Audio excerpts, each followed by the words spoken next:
tayo sa kabundukan. Tingnan niyo ang mga bahay dito guys, ang gaganda. Ayan. So nagpagupit muna sa bunso.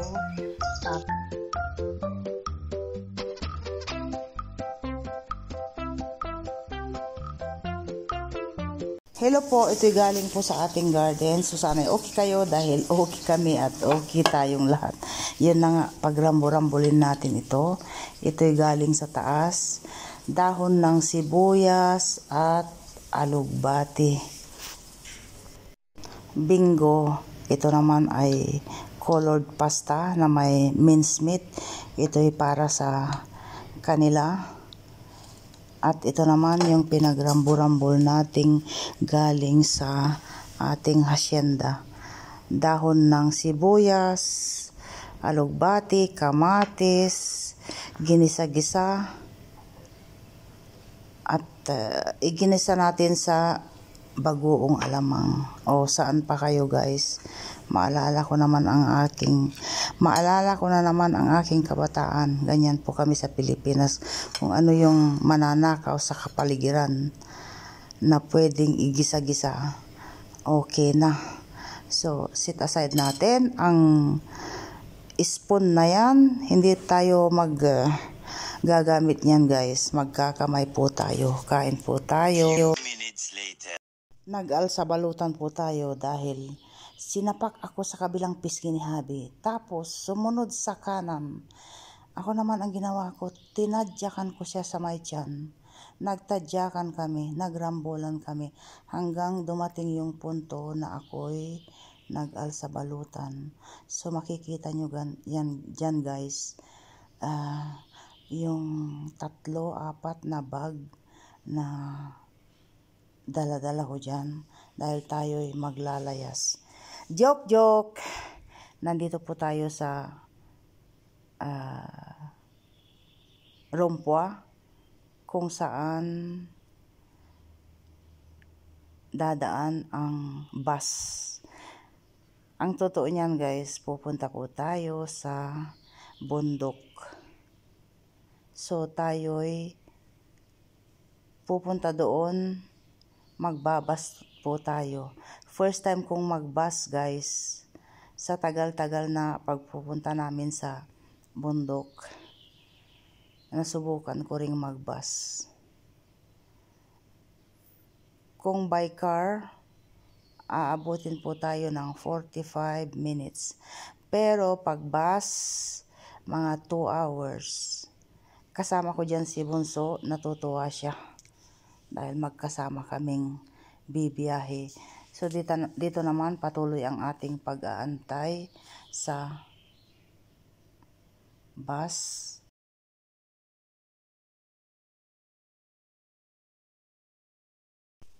So nasa loob na tayo ng bus at sinamantala ko ang pagnakaw ng video habang kukunti pa lang ang laman ng bus.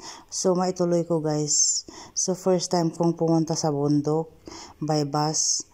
So legally pag by car aabot ng 45 minutes ang biyahe. Pero pag bus 2.5 hours, something like that daw. At hindi ko na pinababa si Habi from the bundok to the house para sunduin kami dahil busy din siya at hindi niya maiwanan yung mga lalaki. At dahil nga dun sa project na nabanggit ko sa inyo guys, nag-start na sila few days ago. At si George naman, hindi ko rin siya istorbo. Ayaw ko naman siyang pahintuhin sa trabaho niya dahil itong araw na to ay double job siya. So, kawawa naman. At ang nakakatuwa guys, maikwento ko rin. From the house hanggang dun sa place kung saan kami antay ng bus, TikTok kami, nag-TikTok. Ano ba yan? Tuk-tuk pala, tuk-tuk. Yung tricycle ba? First time ko ding sumakay sa tagal ko dito sa Lebanon. First time kong sumakay sa tuk-tuk, yung parang tricycle ba. So ako'y natutuwa. So nakakuha ako ng video. Yan po. Nakakuha ako ng video at natutuwa din si Bunso. So yun na nga, patuloy ang ating biyahe at yung spot ko hindi siya gaanong kuha yung mga nadadaanin natin, pero trinay ko pa rin guys. Meron akong katabing ali sa may kaliwa. Sayang kung sa may bintana sana ako naupo, siguro mas malinaw ang ating kuha.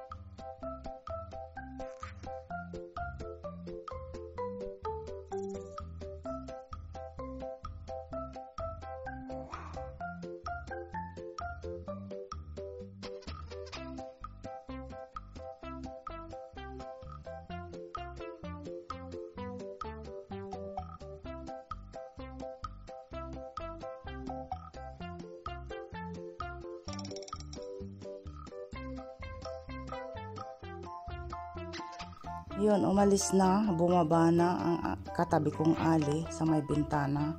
So, kuha tayo ng konti dito.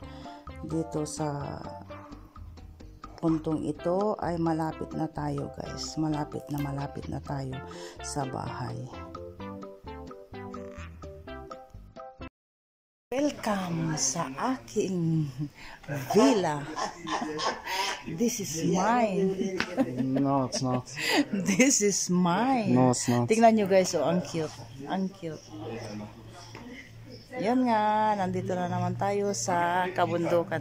Tingnan nyo ang mga bahay dito guys, ang gaganda. Ayan ang gaganda ng mga bahay. Doon pa. Yun. Pero ito ang aking mumunting villa. Tingnan nyo yung So, tayo na. Huminto lang kami dito para makipag-maritisan doon.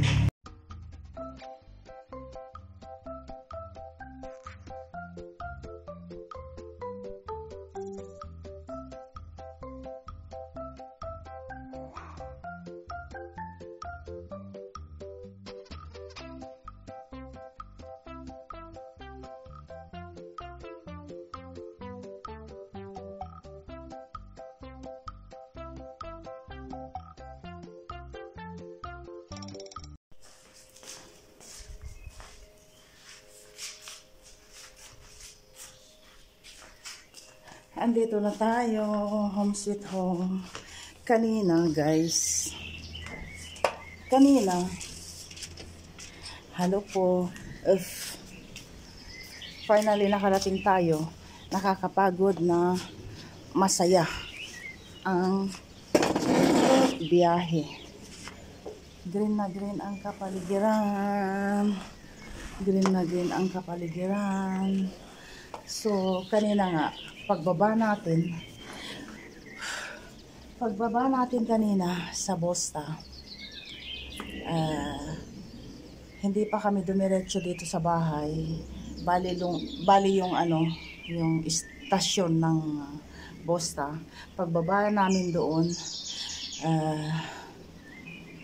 nagpagupit muna si Bunso. Pinagupitan ko muna para hindi na kami go-an cam na aakyat. So doon sa bus kung saan kami bumaba, doon din yung kung saan ang pagupitan. So nagpagupit muna si Bunso, tapos nakakita kami ng mga 3-4 doon na marites. Para akong artistang bumaba sa Bosta, sinalubong ako, tapos kwentuhan. At pagkatapos nga ng pagpapagupit ni Bunso, doon din sa may tabi ng pagupitan, ay yan naglandi na naman ang inyong lola. Pinalitan ko yung kulay ng ating kuko. Ayan. So paano tayo makakapagtrabaho niyan? So ayun. Tapos pagdating namin dito, may mga marites din sa harap ng bahay. So ayun ang ganap Nakakapagod na biyahe pero masaya. 2 hours and a half. So, ayun ang ganap. So, hanggang sa muli, kita-kits tayo ulit kung ano man ang mangyayari dito ulit sa kabundukan ni Tarzan.